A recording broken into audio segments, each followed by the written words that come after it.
Bonjour tout le monde, bienvenue, nouvel épisode de Grow Stories. Je suis ici avec Maxime Berthelot de chez Pixelme. Salut Maxime. Euh, Oui. pour commencer, ce que je te propose de faire, c'est de nous expliquer un petit peu qui tu es, qui sont tes associés, et puis brièvement nous présenter Pixelme. Eh bien, avec plaisir. Donc, merci de l'invitation. Donc, je m'appelle Maxime Berthelot. Je suis l'un des trois cofondateurs de Pixelme. Mon parcours, rapidement, j'ai travaillé chez Buffer pendant 4 ans avant de cofonder Pixelme avec Tom et Jérémy, où je faisais de la data et du growth dans la team produit. J'ai une expérience, on va dire B2B SaaS principalement, où avant j'avais fondé une boîte et donc voilà. Donc c'est à peu près mon parcours et mes deux associés. Donc j'ai rencontré Tom il y a très longtemps à Montpellier parce qu'on avait tous les deux cofondé des boîtes et on s'est rencontrés dans l'incubateur de Capomega à Montpellier. On est devenus potes et de là, de fil en aiguille, il s'est passé plein de choses et on avait toujours eu envie de faire un truc ensemble et voilà, un jour, on a décidé de s'y mettre. Jérémy travaillait avec Tom dans sa précédente boîte. Il était CTO de la boîte dans laquelle Tom travaillait avant. Et Tom était growth marketer dans cette boîte et Jérémy était le CTO. Et donc voilà, ils se sont rencontrés comme ça. Et donc Tom m'a présenté après Jérémy et on a commencé à travailler tous les trois ensemble. Et on a lancé Pixelme fin 2017, donc c'était un side project.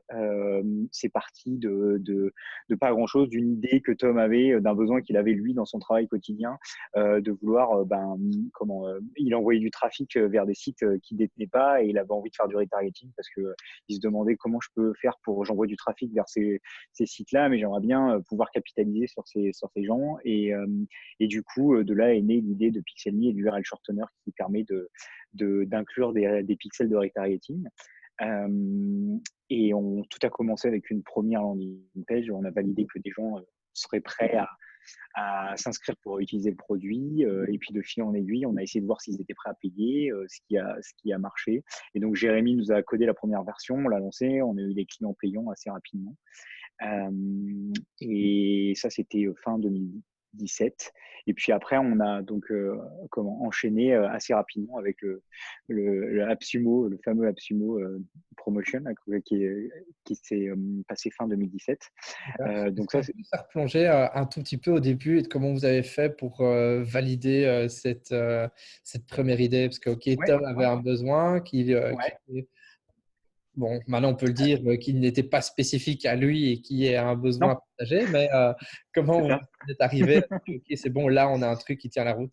Ouais, ouais, c'est sûr qu'on savait pas hein, quand au début et même moi pour la petite anecdote, je pense qu'il est revenu 3 fois ou 4 fois à la charge avec son idée et je comprenais absolument rien à son idée parce que je n'avais moi perso chez mon expérience, c'était pas du tout côté acquisition donc là c'était vraiment un outil qui va et plus orienté acquisition. Et donc, moi, la pub, l'acquisition, c'était pas mon truc. Donc, à chaque fois, je lui disais, mais je comprends rien, à quoi ça va servir?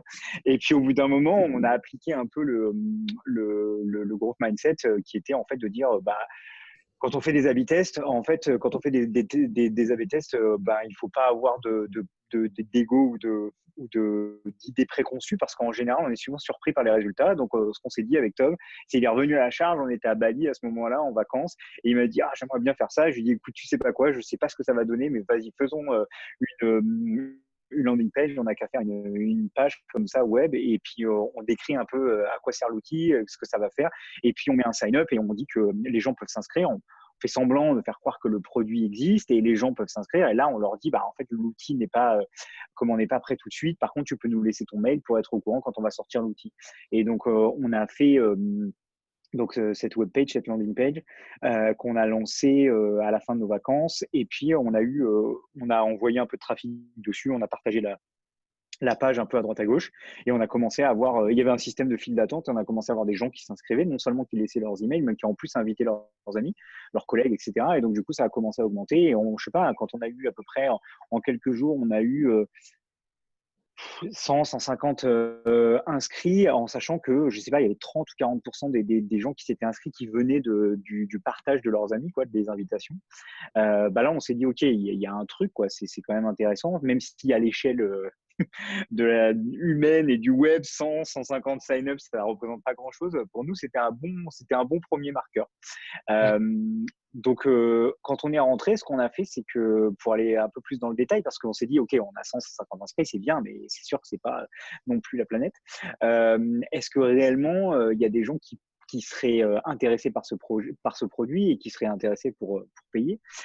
Du coup, on a un peu pioché dans nos réseaux, on a essayé de se faire des intros à des gens qui étaient en marketing, en social media, parce qu'on savait pas encore exactement comment on allait l'orienter, exactement à qui ça allait servir, on n'avait pas notre target market.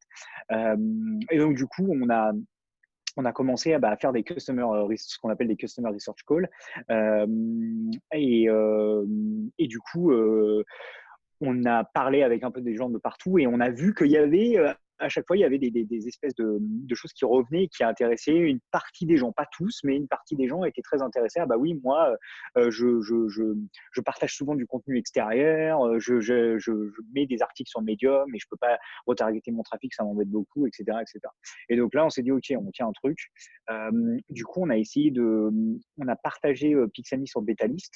Euh, et en fait, on a pris donc je crois que Betalist, si on paye pas, ils mettent 3 mois ou 4 mois à publier l'outil. Du coup, on est sorti fin juin, début juillet, je crois 2017, sur Betalist, et c'est comme ça que AppSumo nous a trouvés.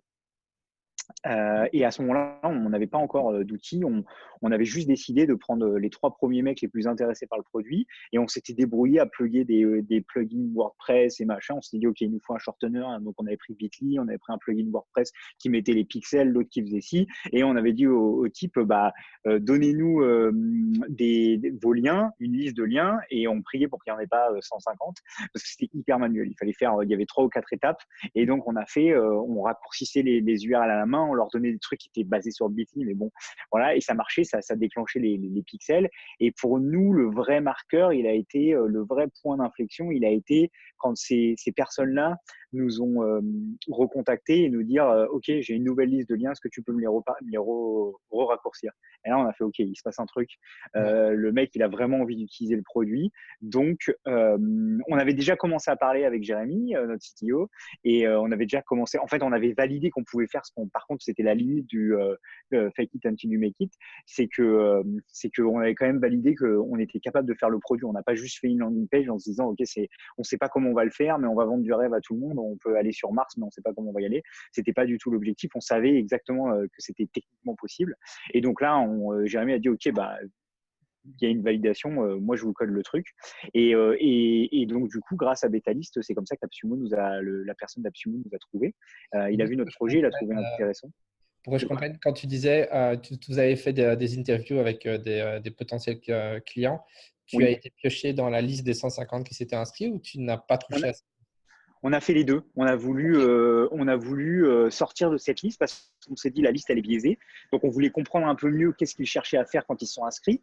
Donc c'est Ouais. pour ça qu'on a essayé de parler avec les gens pour te dire OK, mais c'est quoi la valeur que tu as vue dans le produit? Qu'est-ce qui t'a parlé? Parce que c'est pareil, hein, on a changé 10 fois de tagline. Enfin voilà, la description du produit parce qu'on savait même pas nous comment trop le vendre, etc. On voyait la perception, mais c'était difficile. Un URL shortener qui permet de mettre des pixels de retargeting. Enfin voilà, donc c'était pas non plus hyper simple à expliquer. Et on a parlé avec des gens complètement extérieurs parce qu'on voulait vraiment avoir un avis différent.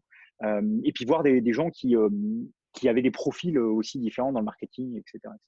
Donc, ouais, Ok, on a corrélé les. super. Et donc, c'est à ce moment-là où donc, tu le mets sur bêta list, tu le lances et bam, AppSumo. Ouais, Betalis, on a pas mal de votes, ça se passe bien, on a des bons feedbacks, il y a des gens qui s'inscrivent en supplément.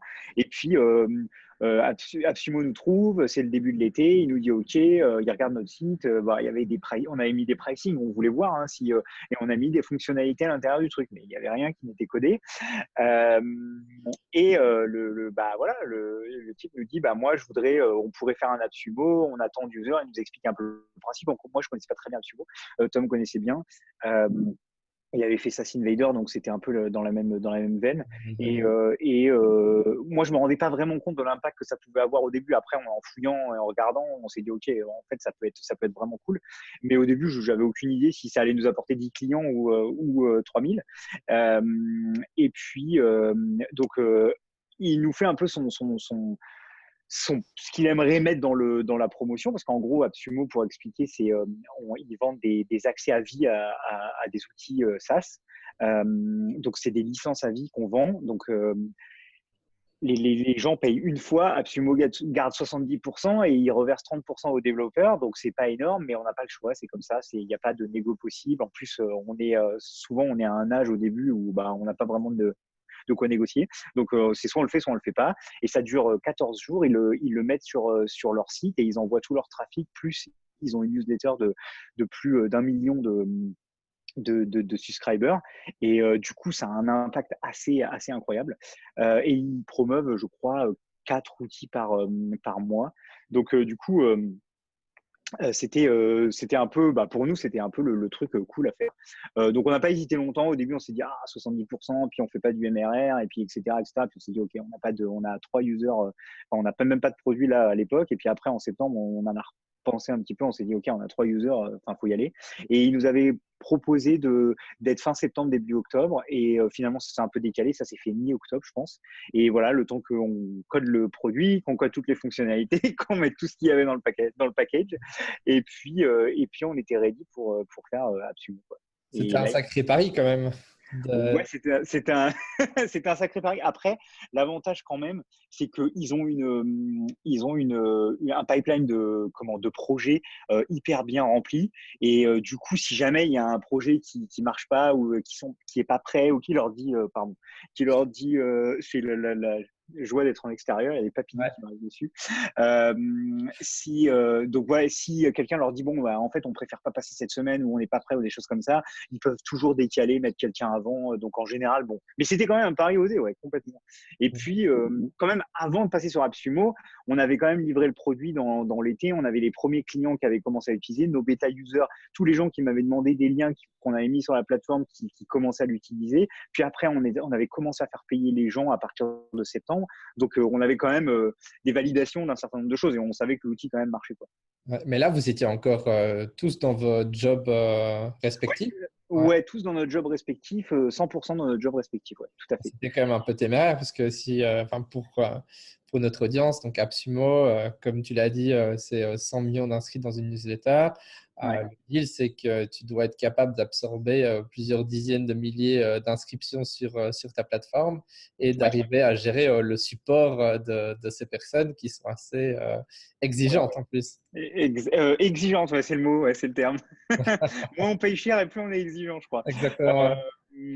Et c'est exactement ça. Donc, il fallait qu'on soit un peu. Bon, on a eu pas trop de galères techniques. Jérôme a été très bon sur le code de la plateforme. Ça a bien tenu la charge. Par contre, voilà, il nous avait dit le deal moyen chez nous, c'est 2000 ventes.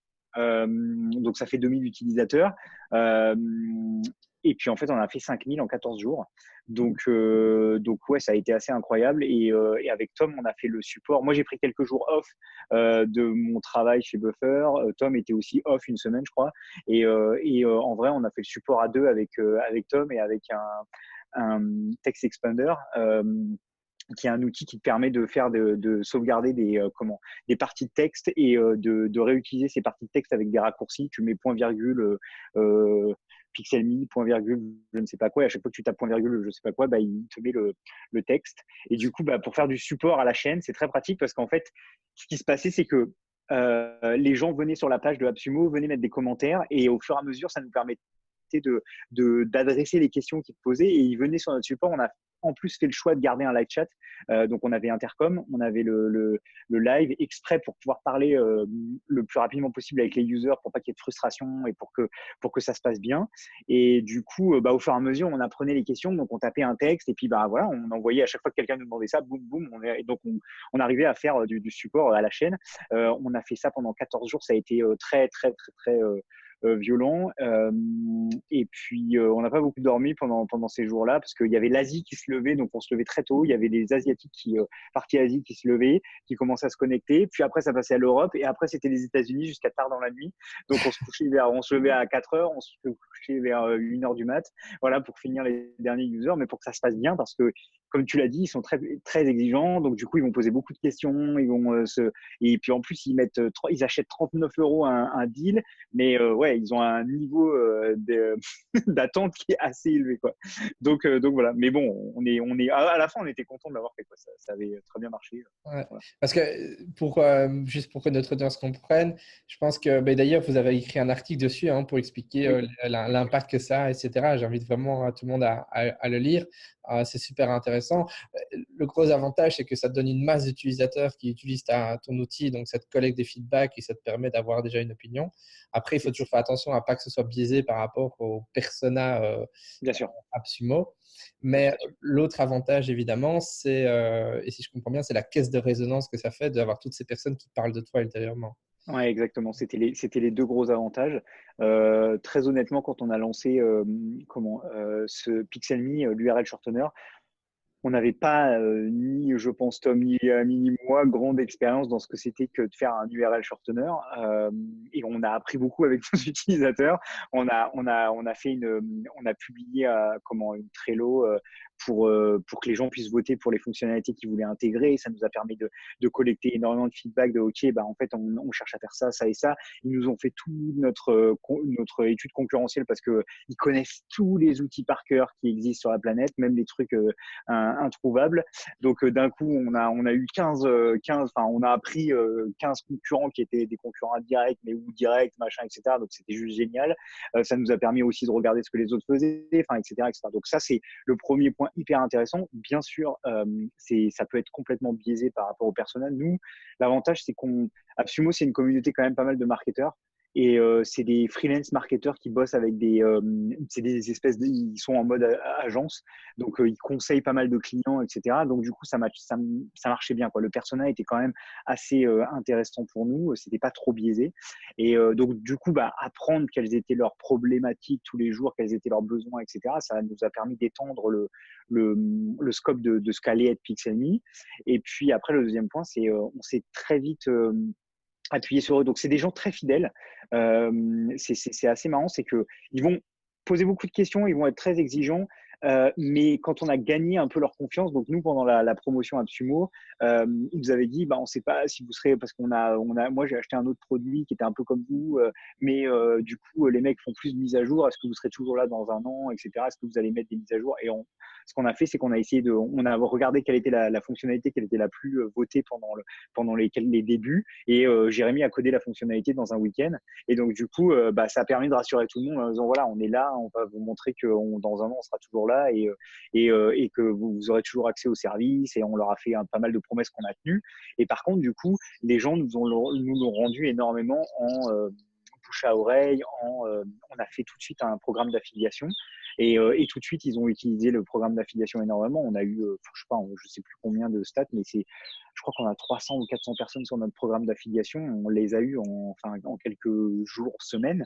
Et voilà. Donc pour nous, c'était tout ça, c'était construire une communauté autour d'un outil. C'est toujours la première chose qu'on vous dit, c'est soit tu construis la communauté, ensuite tu fais un outil, soit tu essayes de construire une communauté autour de ton outil.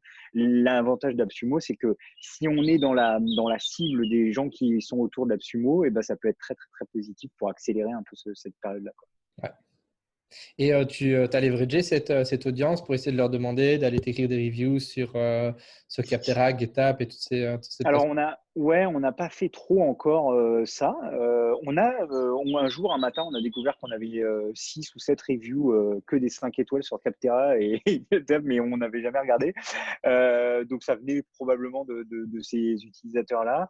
Ce qu'on a fait, c'est qu'on a vraiment leveragé sur le côté affiliation, le programme d'affiliation, parce qu'ils nous ont ramené énormément de trafic. C'est ce qui nous a permis de grossir notre revenu, notre MRR quand même assez rapidement. Ça, c'était le premier point. Et sur les reviews, ils nous ont beaucoup aidé sur le Product Hunt. Quand on a lancé ce D'accord. Product Hunt après, en fait, on a fait un product hunt et ben ils ont été ils sont venus mettre des commentaires en disant le produit est génial, etc. Et ça nous a beaucoup aidé parce que du coup, ça a généré quand même beaucoup de trafic. Après, le product hunt, il a bien marché. Vous avez Euh, fini en 40e place sur Product Hunt? on a fini sur la journée, on a fini deuxième parce que le jour où on a lancé, il y avait Mozilla Firefox qui lançait sa nouvelle version. Ah merde. Donc ils avaient 6000 votes et on en avait 1200 ou quelque chose comme ça. Donc enfin voilà. Donc Ouais, mais c'est pas grave. Bon, on ah, est c'est le deuxième, jeu. mais ouais, on a quand même. Je crois qu'on a fini la journée. Enfin maintenant on a 1200, mais je crois qu'on a fini la journée autour des 900 000. Donc on était hyper contents quoi. Voilà. Donc Ouais.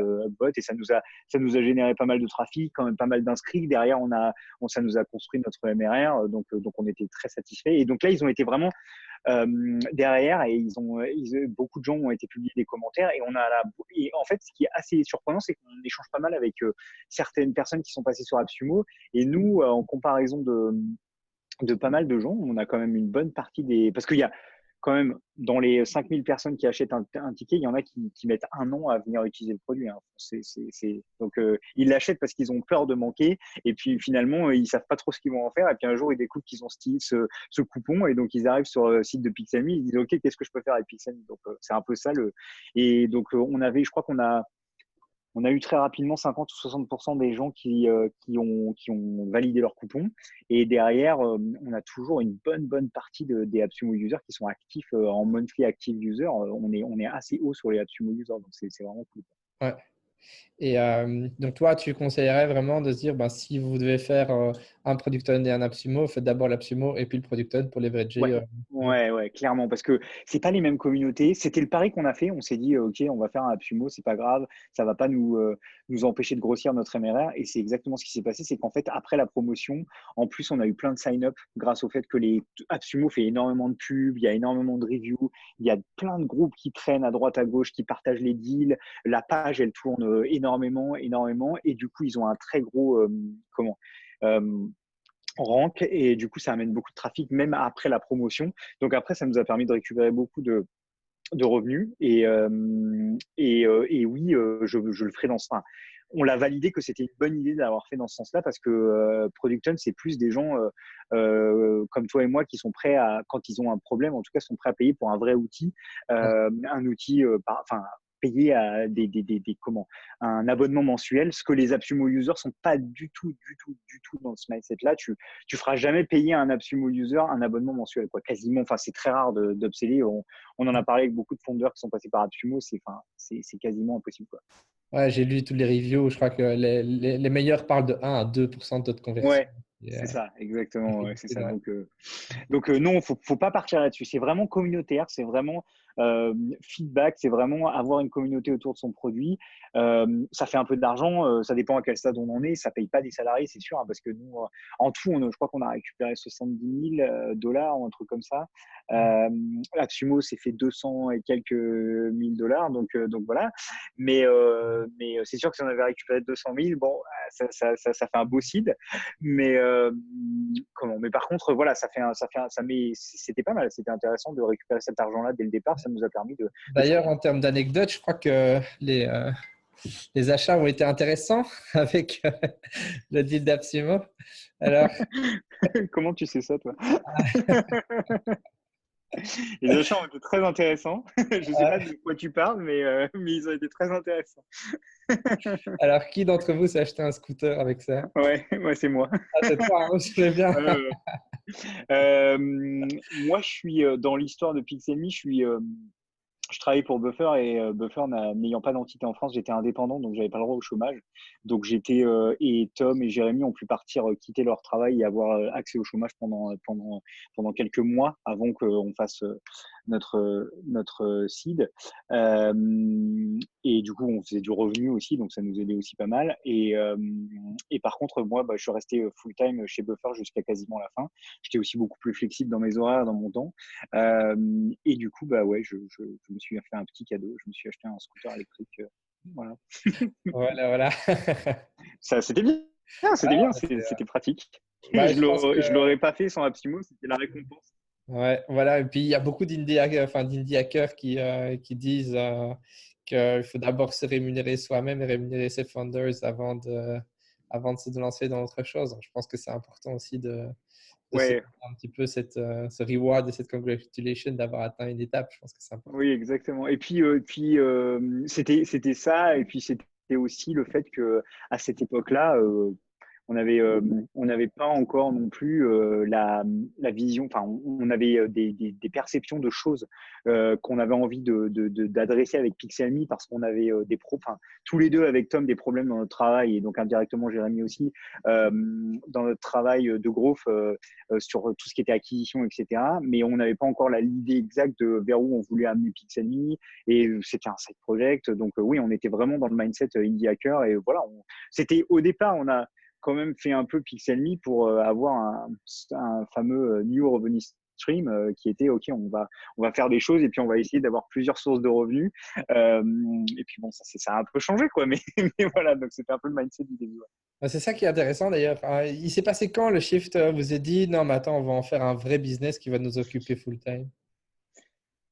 Je pense qu'on s'est dit ça dans le début. En fait, on s'était mis des objectifs on s'est dit, OK, est-ce qu'on peut faire 10K de MRR en un an de lancement de la boîte? Et quand on a vu que, bah ouais, on était en train d'atteindre les objectifs, que le MRR grossissait tous les mois, que on a changé, enfin, on a fait plein de choses, on a réussi. Bon, Tom a très rapidement switché full-time fin 2017, début 2018. Et donc lui, il faisait quand même beaucoup de support, il s'occupait de growth, etc., etc. Moi, je l'aidais sur la partie market et sur la partie écriture des blog posts, etc., etc., du content. Jérém nous aidait sur la partie technique et puis Jérém a switché full time au courant de l'année, je sais pas, vers mars-avril. Donc je pense que le le déclencheur s'est fait dans l'hiver 2018, 17-18 là, où en fait il y a quelque chose qui s'est passé, où après cette campagne AppSumo, le MRA a commencé à grossir, on a vu qu'on avait une grosse croissance, et puis on s'est dit ok, les 10K à la fin de l'année sont faisables, et on a essayé de regarder un peu les stats, et on s'est dit que on était dans les clous des projets qui démarraient pas mal, quoi. Et on était dans les clous de ce que c'était que lancer un SaaS. Après une période de bêta, en général, les gens qui construisent des SaaS font plutôt 6 mois, un an de bêta privée. Et puis quand ils lancent, à partir du lancement, là, ils commencent à compter. Et nous, on voyait que on était pas mal, quoi, sans avoir on avait fait une semaine de bêta privée. Donc voilà, donc on était assez satisfait. Et là, on s'est dit, OK, il y a un truc à faire. Et c'est là, en fait, en parlant avec tous nos utilisateurs, et puis on a fait encore du, euh, du customer research à nouveau avec des gens en dehors des AppSumo users parce qu'on voulait pas justement être biaisé, parce qu'on a commencé à valider un certain nombre de choses que nous on avait avec Tom et moi sur la partie tracking de l'acquisition et être capable d'attribuer toutes ces comment de facilement traquer d'où viennent les sources d'acquisition, quelles sont mes meilleures sources d'acquisition, quels sont mes meilleurs utilisateurs, etc. On avait bien galéré, lui et moi, dans nos boîtes précédentes, à essayer d'avoir des outils qui permettent d'adresser ça simplement et facilement. Et donc, du coup, on commençait à se dessiner un peu ce truc-là parce qu'on avait commencé par la brique création d'URL, etc. Donc, on s'est dit, OK, c'est l'étape d'après. Et c'est là qu'on a commencé à se dire, OK, il y a un truc qui se prend, il y a une courbe de croissance qui est là, il y a un revenu qui est en train de grossir. On peut potentiellement chômage plus complément de si on est à tel level de revenu dans un an et que dans 2 ans on est là, normalement on peut se payer et c'est tranquille et on peut le faire, quoi. Donc on était parti pour voilà, c'est là qu'on s'est dit ok on va switcher. Et moi j'ai poussé un peu le plus longtemps possible pour pas pour que Tom ayant le droit au chômage, on pouvait compléter à la fin de son chômage et qu'après que ce soit Jérémy et qu'après moi j'arrive derrière. Donc voilà, c'était ça un peu l'idée au départ. Ouais, au départ. Au départ, il y a pas mal de choses qui ont bousculé. Enfin, il y a une personne qui a bousculé un peu le. C'est ça. Et donc, attends, là, on est, donc, comme tu le dis, vous faites l'Absumo aux alentours Fin d'année d'octobre 2017, donc si je 2017. ne m'abuse. Ouais. Euh, donc, ça commence à s'accroître. Donc, Tom passe directement en temps plein dès début 2018. Ouais. Là. Jérémy le suit mars-avril. OK. Donc là, déjà deux Euh, personnes sur le payroll. Ah ouais, mais heureusement, tu le disais, vous compensiez avec les… ouais. Là, ils étaient pas. En fait, on complétait. Enfin, il y avait. Ils complétaient avec enfin, ils avaient leur chômage, quoi. Donc voilà. Donc du coup, on touchait pas trop aux revenus, etc., etc. Du coup, c'était vraiment cool. Donc, il n'y avait pas de personne sur la payroll. Ouais, ok. C'était ça l'avantage. Et Ouais. moi j'étais pas dessus et je continuais à bosser full-time pour Et puis, les choses. la Ouais. croissance est bonne. Donc, Ouais, la croissance est bonne. Bah, on a, de toute manière, il y a un moment donné aussi, comment le déclencheur a été le moment où, dans ta journée, tu fais plus que penser à ça versus ton travail normal. Moi, j'ai passé 4 ans extraordinaires chez Buffer où jamais une journée je me suis ennuyé sur ce que j'avais à faire. Le jour où j'ai commencé à penser à plus à Pixelmy qu'à Buffer, je me suis dit, OK, va falloir faire quelque chose, quoi. Parce ouais. que ça veut dire que, OK, même si c'est un risque et même si, bah, tant pis, on y va et on va. Donc, c'était un peu tout ça, les déclencheurs. Tom, il a eu le même feeling à un moment donné. Jérémy, pareil. Donc c'est ça qui a fait que le déclencheur. Voilà. Ouais. Et Buffer était au courant de ton Ouais. investissement Ouais. ouais. Il y a un article de Buffer qui relate tout, qui liste tous les side projects de tous les gens de chez Buffer et on est dedans. Euh, et j'avais des calls, enfin, je faisais des meetings réguliers avec Joël, notre CEO, où je lui parlais des avancements et ça l'intéressait. Il me demandait alors vous en avez tout, machin, etc. Ok, bah, vous devez me donner même des conseils en disant bah, vous devriez peut-être faire ça, etc. Il le fait avec plein d'autres gens dans la boîte. En gros, lui, il a démarré Buffer sur un side project, donc il pense que il fait vraiment ancré en lui. Il a envie d'aider. C'est la plus belle chose pour lui, c'est qu'un salarié quitte Buffer en créant une boîte, pas en allant dans une autre boîte. Quoi, voilà. Donc il est très très encourageant à ce niveau-là. Ah, c'est Donc génial. il le savait, c'était transparent. Ils ont vu la croissance. Juste quand je leur ai dit, ok, maintenant j'aimerais bien partir rapidement. Ils s'y attendaient pas trop parce que ils s'étaient dit, ok, 10K de MR, ça permet pas de payer 3 personnes, Ouais. donc il va rester encore un peu.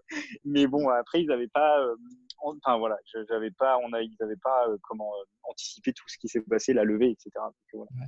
Et justement, jusque-là, comment vous organisez? Parce que si j'ai bien compris, ben, vous êtes tous dans des zones géographiques un peu différentes. Oui, Comment vous vous organisez pour arriver à bah, communiquer entre et ouais, ben donc on a utilisé, enfin ayant un petit peu d'expérience dans le remote et puis Tom ayant été partiellement remote aussi dans sa boîte, mais sur la France, et moi travaillant à distance en remote pendant 4 ans pour Buffer, c'est vrai qu'on avait quelques bonnes pratiques. Jamais, rien n'est jamais parfait et c'est pas voilà, mais le remote c'est pas 100% génial. Il y a toujours des effets secondaires, mais par contre, je pense que c'est le remote nous a permis de construire Pixelmy. On n'aurait pas pu sans les outils. Ben c'était Zoom beaucoup là, ce qu'on est en train d'utiliser comme outil de vidéo pour se parler. On faisait beaucoup de Zoom. Slack évidemment pour communiquer. Ça nous permettait de communiquer dans la journée à n'importe quel moment. Voilà, bah, tu switches d'un Slack à un autre et c'est pas un souci. Et en final, moi j'organisais un peu mes journées et Tom et Jérémy faisaient un peu pareil. Et on utilisait pas mal un outil qui s'appelle Paper de Dropbox. Donc tous nos documents sont dans Paper parce que j'aimais bien le rendu des papers et on l'utilisait chez Buffer. Je trouve ça assez sympa. Donc voilà. Par contre, en termes d'organisation de connaissances, c'est pas terrible. Et puis voilà, on utilisait ça. C'était les droits piliers quoi, fondamentaux de notre utilisation quotidienne. ouais, Voilà. jusqu'à la levée? C'était ça votre Ouais, style? ouais, carrément, Ouais. ouais, tout à fait. Oui, et puis après, bah, toujours pareil, hein. Ouais. Google, tu as Google Spreadsheet, etc., que tu utilises un Ouais. petit peu pour Excel, et voilà, mais après, pas plus d'outils spécifiques, non, oui, ça Et nous vous a. étiez dans la même time zone? Ouais, ouais, ouais. On était, Comment vous faisiez Jérémy, ouais. Ah, pardon. ouais, non, non, Jérémy est aux alentours de Paris, Tom était à Montpellier, et moi, j'étais à Amsterdam. D'accord. Donc, Et comment vous faisiez pour vous organiser, de savoir qui allait faire quoi dans la journée, de vous coordonner? ça a toujours été assez implicite parce que en vrai, on avait des zones de compétences qui étaient complètement différentes. Ok. Donc après, il y avait un meeting, on se faisait souvent un meeting le matin où on discutait. Moi, je me levais plus tôt et je commençais et je bossais sur mes trucs. Et après, on faisait souvent un meeting avec Tom et Jérémy. Et moi, après, je faisais ma journée de buffer. Et souvent, je rebossais le soir. Mais en gros, c'était comme ça que quand on arrivait, on se parlait le matin, on se coordonnait sur les trucs qu'il fallait qu'on fasse, etc. On disait, OK, bah, moi, je vais m'occuper de ça, toi, tu vas faire ça. Mais c'était beaucoup à la parole Ouais. jusqu'à ce qu'on lève, parce que quand tu es trois, bah, la parole, ça va plus vite au final. Et discuter, parfois, il vaut mieux discuter 1 heure que de écrire des papers et des machins ou des mails pour communiquer. Donc voilà, donc c'était beaucoup de Zoom meeting et la coordination se faisait assez naturellement parce que, comment on s'occupait tous de parties un peu bien distinctes. Donc, voilà. Ah. Et puis, il y a un fameux événement ou une fameuse… un événement justement auquel vous participez qui change un petit peu tout, si je comprends bien. Ouais, c'est Saster. On a même été dans la vidéo promo de Saster 2019, ce qui était très marrant, parce qu'on a écrit dans notre article sur la levée de fonds qui raconte notre levée de fonds, on a écrit que Saster pouvait changer notre vie, quoi, que Saster pouvait changer une vie. Et donc, du coup, ils l'ont mis dans leur vidéo promo. Mais ouais, donc Saster a fait, donc je pense que la plupart des gens connaissent, mais bon, c'est un gros salon SaaS et qui existe aux États-Unis et qui a fait sa première édition en France, enfin en Europe, à Paris l'année dernière, en juin. On a même, enfin, je sais même pas comment on s'est retrouvé à Saster. C'était un truc complètement au hasard. J'ai vu passer une news à Saster Europe. C'était des préventes à 100 balles et j'ai dit à Tom, t'as envie d'y aller? Ouais, pourquoi pas? Et hop, on y va. Et du coup, on a été à Saster et on a rencontré Kamel de Serena, donc Kamel Zerwal qui est partenaire chez Serena, qui est venu nous parler. On n'a pas été très accueillant au premier abord parce qu'on n'était pas du tout dans un mindset de on veut lever des fonds. On avait été un peu échaudés par nos relations avec des BA quelques années auparavant, tous les deux avec Tom dans nos premières expériences. Et on était plutôt en mindset indie hacker qu'autre chose. Et bien que on commençait déjà, enfin, on avait vraiment cette vision de voilà ce qu'on veut faire avec Pixelme, voilà où on veut aller. Et c'est sûr que le bootstrap, c'est très bien, mais c'est aussi très compliqué. Il faut pas croire que, enfin, il y a beaucoup de critiques sur les compagnies qui sont fondées par des VC en ce moment. Je pense que, enfin, voilà, tous les chemins sont possibles. Mais je pense que le bootstrap, c'est aussi difficile que d'être une boîte fondée. C'est pas les mêmes problèmes, mais ça en apporte d'autres. Du coup, voilà, on a rencontré Kamel qui nous a dit, OK, vous faites quoi? C'est quoi votre outil? Vous voulez faire quoi? Vous voulez aller où? Et puis, il m'a donné sa carte. Le soir, en rentrant chez moi, je l'ai jeté. Je le confesse. Bon, il le sait, hein. Il avait un ami commun, le fondeur d'Agora Pulse, qui nous connaissait bien. Emeric connaissait très bien Kamel aussi. Et Kamel a redemandé une intro par Emeric et il m'a envoyé un email nous envoyant un email en nous disant OK, je pense que vous devriez discuter. Ça serait intéressant pour vous deux.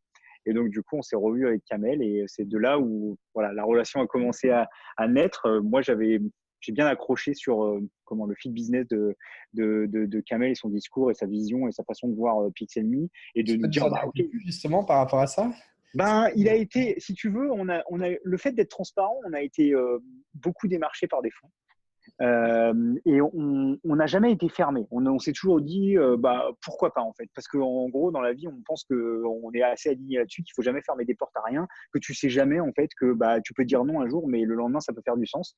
Et donc on a fait pas mal de calls avec pas mal de fonds, c'était toujours très chiant les rendez-vous. Les questions étaient toujours à 10 000 du vrai business, de la vraie réalité d'un entrepreneur et pas du tout. Et puis c'était la fin. Bon, si vous êtes intéressé, vous nous envoyez un business plan. Nous, en fait, on va pas vous envoyer un business plan parce que c'est pas ça ça nous intéresse pas.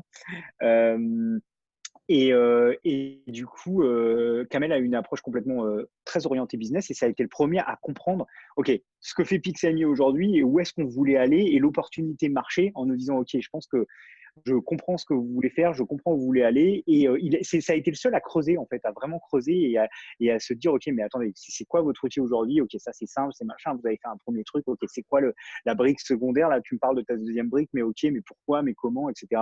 Et de se dire, OK, vous êtes en train d'essayer de réunir deux marchés, il y a un truc intéressant.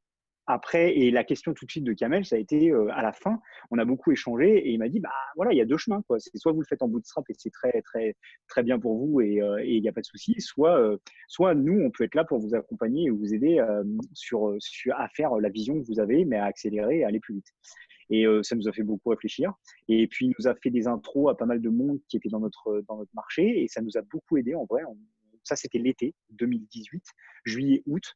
On a rencontré énormément de gens et c'est là où la force de Serena et des fonds d'investissement, c'était intéressant, c'était le réseau, quoi. Vraiment rencontrer des gens que nous, auxquels on n'avait pas accès ou on n'avait pas forcément accès et nous faire poser des questions auxquelles on n'avait pas forcément pensé et nous faire grandir aussi. Et du coup, sur notre projet, sur notre vision, sur affiner un peu la vision de Pixelmy. Et voilà, ça s'est très bien passé. On a réussi à tous les gens qui nous a présentés étaient assez positifs sur le truc et il y en a et on a accepté, enfin on a rencontré donc nos BA en fait. Hein, en vrai, il nous a introduit Thomas de Miro, Christophe Chausson, etc., etc. Du coup, on avait aussi nos BA nous qu'on avait de notre côté. Et ces gens-là ont dit ok, bah nous on est chaud, on a envie d'investir. Et donc là, Kamel a dit bon bah qu'est-ce qu'on fait les gars, on y va ou on n'y va pas. Et donc voilà, donc on a passé le partner meeting en septembre. Euh, on lui a dit ok, on y va, on est chaud et on a réfléchi. On pense que ça fait du sens de faire une levée de fonds pour le projet qu'on veut, où on veut aller. Ça fait du sens, ça va nous permettre d'accélérer, ça va nous permettre d'embaucher des gens. On a un produit à construire, à faire évoluer et donc du coup c'est ça que ça va nous permettre de faire cette levée de fonds. Avec Kamel, on s'est tapé dans la main. Il nous a fait le partner meeting. Jusqu'au partner meeting, on était toujours avec Jérémy et Tom, on était alignés. On s'est dit, OK, si ça se passe mal, si on sent pas le truc, si il y a des gens qu'on sent pas dans le parterre de gens, si, enfin, quelque chose ne va pas, on n'est pas à temps de dire non, quoi. On avait d'autres plans, quoi. On savait que on pouvait faire autrement sans la lever, quoi. Et puis ça s'est hyper bien passé. On a beaucoup aimé l'échange avec tous les gens qui étaient autour de la table, tous les partenaires de Serena. Il y avait que enfin, vraiment, on a trouvé des échanges constructifs, intelligents, intéressants. Il y avait des questions auxquelles, ok, ça, il va falloir que vous y répondiez, les gars, parce que c'est important, etc. Mais il n'y avait pas ok, c'est extrêmement grave si vous ne savez pas répondre à cette question, des choses comme ça. Donc c'était hyper humain et c'est ce qui nous a plu. Donc voilà, derrière, ils nous ont dit ok, on a dit ok. Super. Et puis, il y a eu un petit bouleversement de dernière minute et il y a quelqu'un qui est venu s'incruster dans votre term sheet. Ouais, il y a quelqu'un qui est venu s'incruster dans notre term sheet, c'est Jean. Kima Venture, Jean de la Roche-Brochard, qui connaissait Tom, je pense, et qui nous a envoyé un petit mail, enfin qui a envoyé un petit mail à Tom en lui disant j'ai appris pour votre levée. Euh, enfin, c'est très dommage que Kima n'en soit pas. Est-ce qu'on peut parler? Et donc, euh, donc on s'est dit comment bon, ok, mais en fait on a quasiment closé, on a mis des montants à tout le monde, on a notre million, etc. Nous on voulait pas aller au-dessus d'un million. Donc en gros on fait le call avec Jean. Nous, enfin on est on aime beaucoup Jean et ce qu'il écrit sur Medium et ses posts Medium, etc. Il nous parle, enfin voilà, moi c'est une personne qui me parle beaucoup, on était à la fois en même temps content et excité d'avoir une telle, c'était hyper valorisant, quoi, c'était hyper chouette. La discussion était vraiment, bon, il était sur son vélo, euh, c'était vraiment vrai. Enfin, on a une capture d'écran dans le blog Medium, mais il avait un rendez-vous, il fallait qu'il soit sur son vélo, donc il était sur son vélo en, en screen share, donc c'était très drôle. Donc on lui a parlé où on en était, ce qu'on faisait, la levée, etc. Et il a dit bon les gars, faites-moi une place. Usuellement, je crois qu'Ima met des tickets de 150, donc on l'a fait baisser. Ils ont accepté de baisser à 50 et à 50K. Et du coup, on a changé un peu les valos. Et Kamel de Serena a dit ok, bon, on baisse un peu. Et puis s'il faut faire rentrer Jean, j'aime bien travailler avec Kima, donc pas de souci. Et voilà. Et donc il s'est incrusté de dernière minute. Il y en a d'autres hein, qui ont essayé de s'incruster, mais après on a dit non, on a dit stop, c'est bon, c'est trop tard. C'est vrai, il y en a beaucoup qui sont venus après derrière. Non, pas beaucoup, mais on en a eu deux, trois qu'on connaissait qui nous ont, qu'on a croisés à sa stop notamment et deux, trois endroits qui nous ont dit mais comment ça vous levez, mais pourquoi, enfin on n'est pas dedans, etc. Non, voilà, on n'avait pas du tout envie de faire un roadshow, on n'avait pas envie de faire jouer la concurrence, on n'avait pas envie on voulait perdre le moins de temps possible sur notre levée parce qu'on sait que c'est un défocus énorme et malgré tous les Serena a été 100% au top sur la rapidité, sur la prise de décision, sur la réponse, sur derrière les papiers, etc. Il y a eu des couacs niveau banque et notaire, etc. Ça a été un petit peu difficile pour nous pour récupérer l'argent, mais c'était pas du tout de la faute de Serena.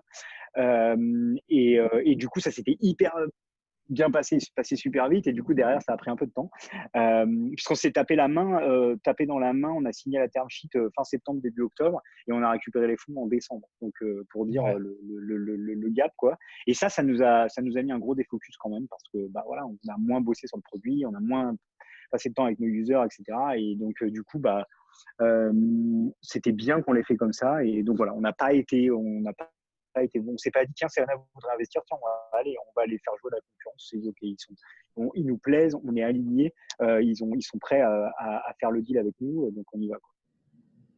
Ah, super. Et donc, levée de fonds, et ça a été quoi quelles sont les premières choses que vous avez faites après la levée de fonds? On a fait une grosse fête. Euh, et non, non, en plus, enfin si, on a fêté ça, mais la première chose qu'on a fait, c'est on avait déjà des gens dans le pipe. On avait déjà commencé à trouver des gens et on savait qu'on voulait recruter. Donc on a fait nos premiers recrutements et c'était deux ingénieurs.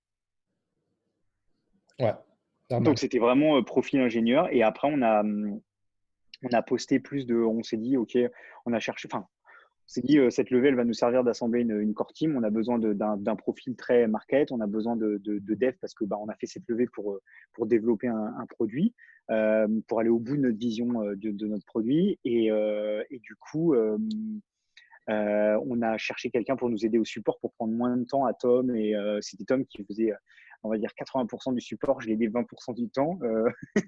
Et voilà. Et donc, du coup, pour répartir un peu la charge pour qu'il puisse se concentrer sur d'autres trucs.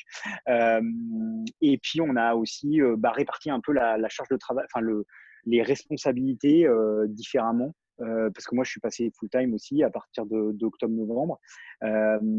Et du coup, on s'est réparti bien et voilà, on a commencé à trouver nos premiers employés.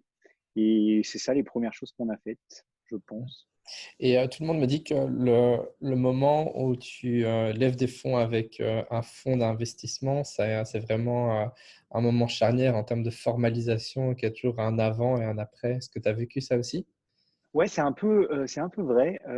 Alors déjà, la levée de fonds nous a obligés à formaliser les choses de manière différente, d'écrire beaucoup, de poser des choses, enfin, le fait de travailler un slide, etc., toutes les infos qu'on avait, qu'on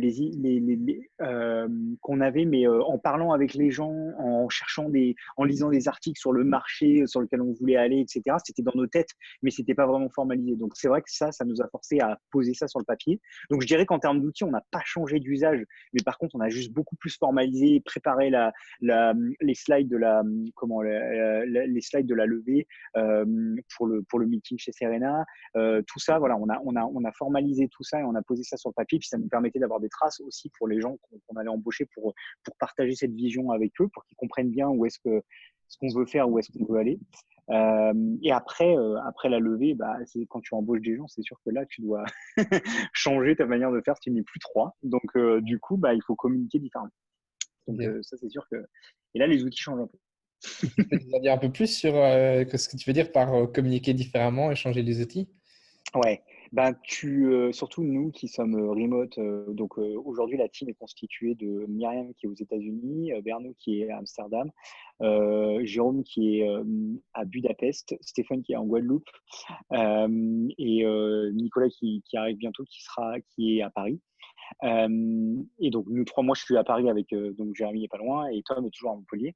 Donc du coup, ben tu as plus de personnes, donc la communication est différente parce que tu peux plus te dire ok attends il y a un truc que t'as pas compris, viens on fait un zoom et on se parle parce qu'en fait il y a une personne qui est pas là et qui est pas dans la même time zone donc c'est compliqué. Puis il faut qu'elle puisse suivre, il faut qu'elle puisse savoir ou pourquoi si nous on a fait une discussion jusqu'à quand tu es trois fondeurs, tu peux te parler d'un truc, tu as le contexte. Même si tu n'as pas noté, si tu n'as pas pris des notes de ton meeting, en vrai, tu as le contexte quand même, et puis tu te souviens, et puis tu oublies un peu, mais tu te souviens, enfin bref, etc. Tu as eu des discussions, c'est pas mal. S'il y a trois, tu décides de choses, mais que tu fais pas un compte rendu de meeting, tu le partages pas avec les autres, comment ils peuvent savoir que tu as décidé de tuer telle partie du produit, ou de changer ça, ou de faire ci, etc., ou de sortir telle fonctionnalité pour telle date, etc. Donc c'est ça que ça change, c'est qu'il y a beaucoup d'oral qui devient beaucoup d'écrit. Et donc, c'est beaucoup plus de contraintes parce que tu es remote. Parce qu'en vrai, si tu n'étais pas remote à 8 salariés, je pense que tu peux encore faire beaucoup d'oral, de communication orale. Mais là, en remote, le remote t'oblige à la communication écrite. Et puis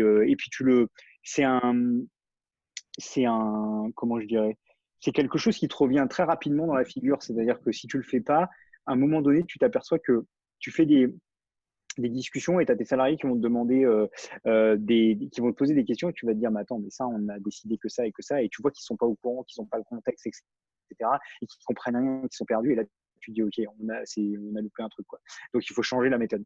Et donc, du coup, bah, c'est très bien parce que du coup, ça te boum. Et donc là, tu changes la méthode. Et donc, changer la méthode, ça veut dire, ouais, beaucoup d'écrits. Ça veut dire trouver un outil qui te permet de gérer ta connaissance, on va dire, en interne.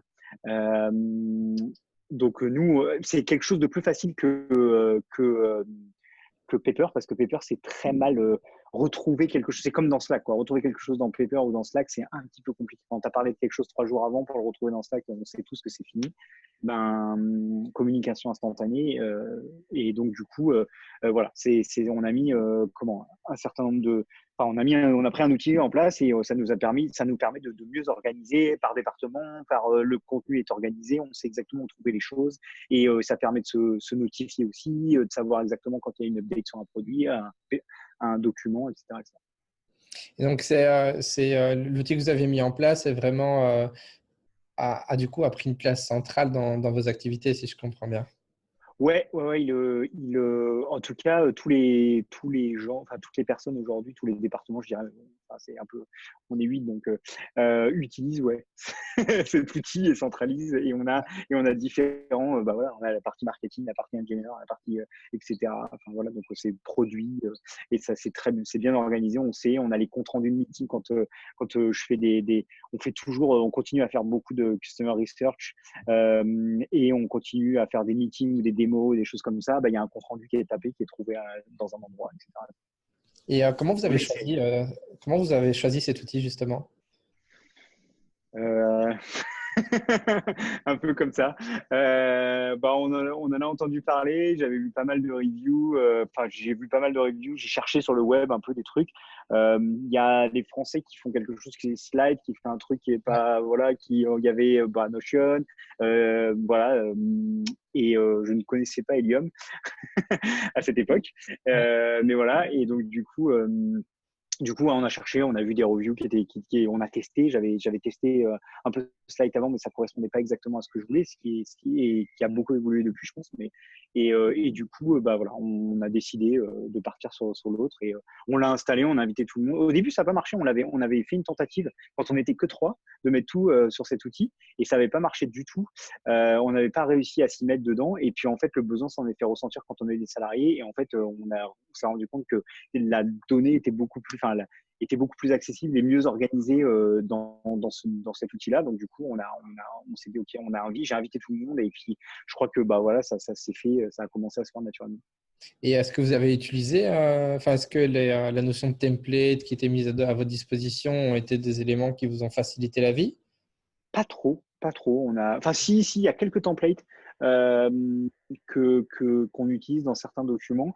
Le pouvoir, je dirais, nous, ce qui nous a vraiment facilité la vie, c'était le fait que l'outil gère à la fois des documents à plat, si je puis dire, et des espèces de Trello cards.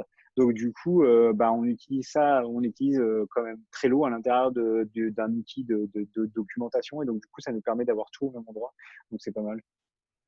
D'accord. Et tu penses que que cet outil va scaler ou vous allez être amené à devoir changer à un Ah, moment? là, c'est une bonne question. Je sais pas. Je suis pas. Il y a des défauts à cet outil, donc je suis pas 100% convaincu qu'à 15 ou à 20 sur l'outil, ça puisse vraiment super bien marcher. Mais pour l'instant, ça marche. Ouais. Je sais pas. Peut-être qu'on ira vers des outils un peu plus performants. Ah, peut-être Euh, on en reparlera un jour, hein, qui sait. voilà, exactement. Mais oui, c'est vrai que l'outil est pas parfait non plus, hein, donc voilà. Ouais. Et je sais pas si, ouais, aujourd'hui on est 8, si on double, bah, je sais pas ce que ça donnera. Ouais.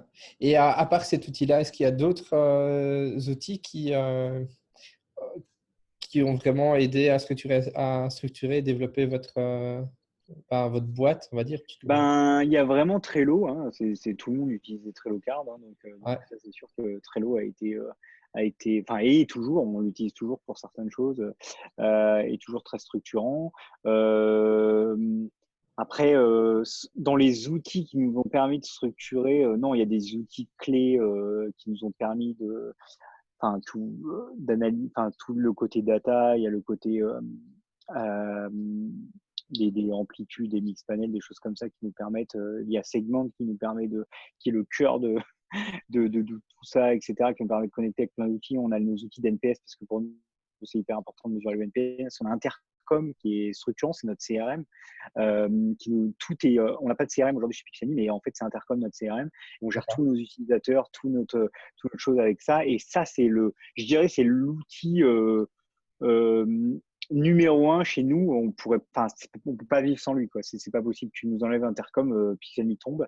Donc, ça a été vraiment structurant, par contre, pour la manière de communiquer avec les utilisateurs, la manière de travailler, la manière comment on fait beaucoup de choses avec Intercom. C'est un outil qui est assez puissant. L'onboarding, etc., les messages dans l'app. Et donc du coup, ça nous a structuré beaucoup la partie marketing, la partie communication, support, etc. Donc ça a été au-delà de juste un outil support, quoi. Ouais. Et tiens, justement, quand tu disais que la mise en place de Notion, hein, on peut le dire, Oui. vous a amené, enfin, vous a permis de formaliser beaucoup de documents. C'est quoi les premiers documents ou process que vous avez formalisés? Tu t'en souviens? Process, les premiers, c'était autour des process product et engineering. Il y a eu une partie process support, toute guideline support, etc. Comment on répond à tel truc. Tom avait préparé plein de textes spécifiques sur plein de choses. Donc ça a été le premier. Je crois que c'est dans les premiers trucs.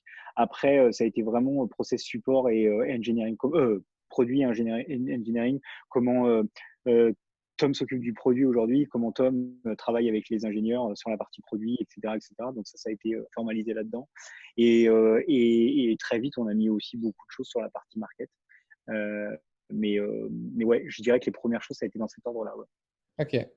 Et maintenant, c'est quoi la prochaine étape pour vous? Parce que si Africa, tu m'as dit que votre croissance était vraiment plutôt stable, 10-15% de mois en mois, donc Ouais.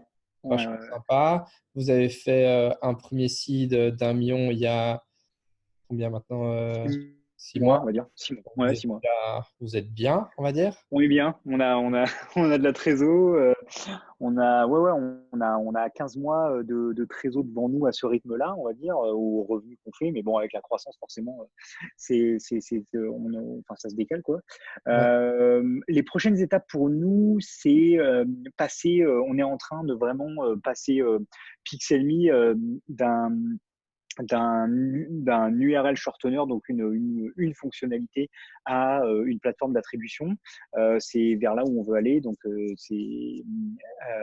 du coup, nos prochaines étapes, c'est vraiment produit.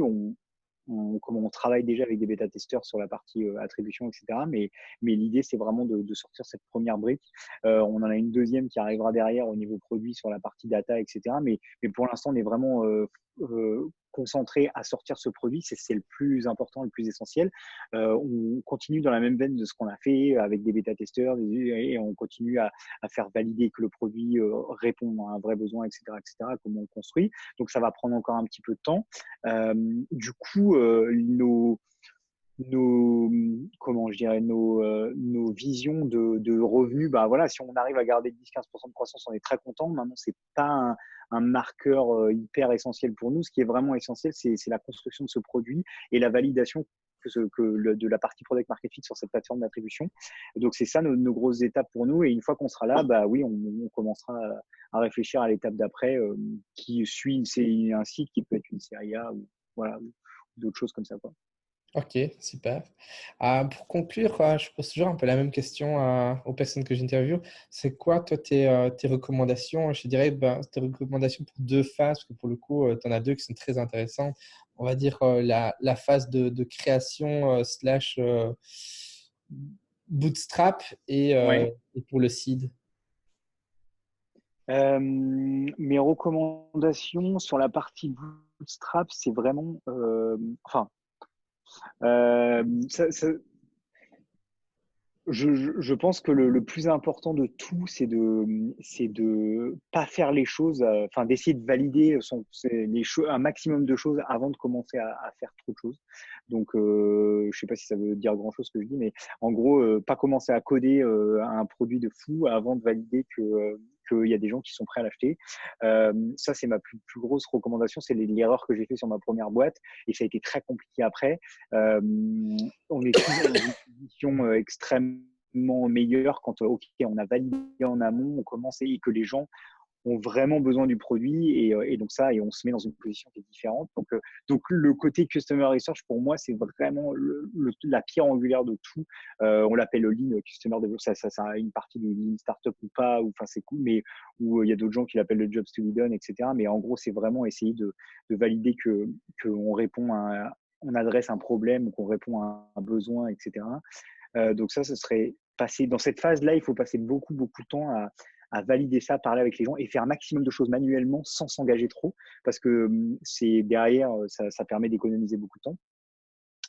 Et malgré la culture startup qui existe sur le web qu'on peut trouver où tout le monde vous dit de faire ça, bah, on continue à avoir des gens qui ne font pas ça. Donc je pense que ça serait le plus gros conseil. Et sur le seed, bah, c'est un peu tôt pour dire. On est à 6 mois dans notre site, mais bah, pour nous, là, le plus gros conseil, comment la team. Donc, je pense qu'il faut pas, le plus important, dès qu'on a de l'argent, c'est déjà pas s'enflammer trop, ça c'est sûr.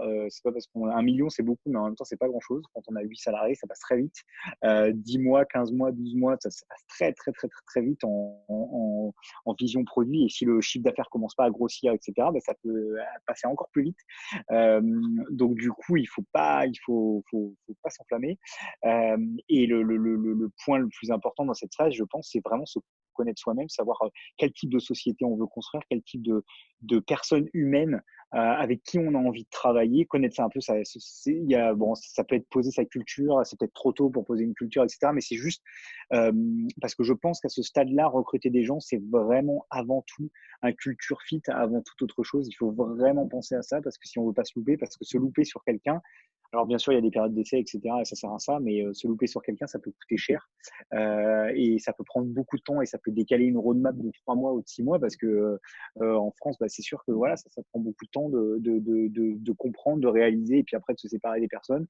Donc du coup, je dirais que le plus important pour moi à ce stade-là, c'est vraiment de focuser sur OK, c'est quoi la team qu'on veut construire, c'est quoi les profils dont on a besoin et vraiment prendre le temps de recruter les bonnes personnes et pas prendre les premières personnes venues parce qu'on a besoin d'un d'un ingénieur, bon, on va prendre le premier ingénieur qui a applied ou des choses comme ça, c'est pas grave s'il faut en voir 10, 15, 20 et que c'est pas le bon et qu'on le sent pas, bah, tant pis, il vaut mieux avoir personne que avoir quelqu'un qui est pas aligné avec sa culture, quoi.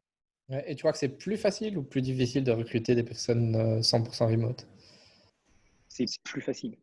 Ouais, Ah oui, c'est un avantage. Bah, c'est un gros avantage parce que je pense que il y a énormément de gens aujourd'hui qui ont ce besoin de liberté, qui ont envie un peu d'être dans des entreprises remote. Il n'y en a pas encore tant que ça. Et par contre, ça nous permet de recruter des gens un peu partout. Donc, on peut avoir des gens vraiment excellents dans des endroits auxquels on n'aurait pas eu accès. Donc oui, je pense que c'est un énorme avantage pour le recrutement. mais Euh, tu les prends sous quel type de contrat du coup?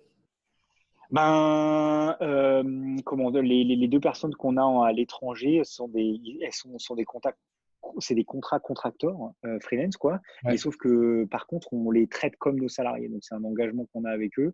On a le contrat de contracteur et après on leur verse comme nous si on payait si on payait notre brut sur nos salariés en fait on leur permet de payer leurs taxes et leurs charges de contracteurs, on leur paye leur sécurité sociale locale, leur health insurance et on les considère comme nos salariés, c'est-à-dire que en gros ils sont dans la même grille des vacances, des choses, etc. On a calculé que bah voilà on avait le même en France on avait tant de vacances, on s'est aligné sur ça, on leur a dit bah, vous avez le droit de prendre tant de jours et puis ils remplissent le calendrier, on fait comme ça.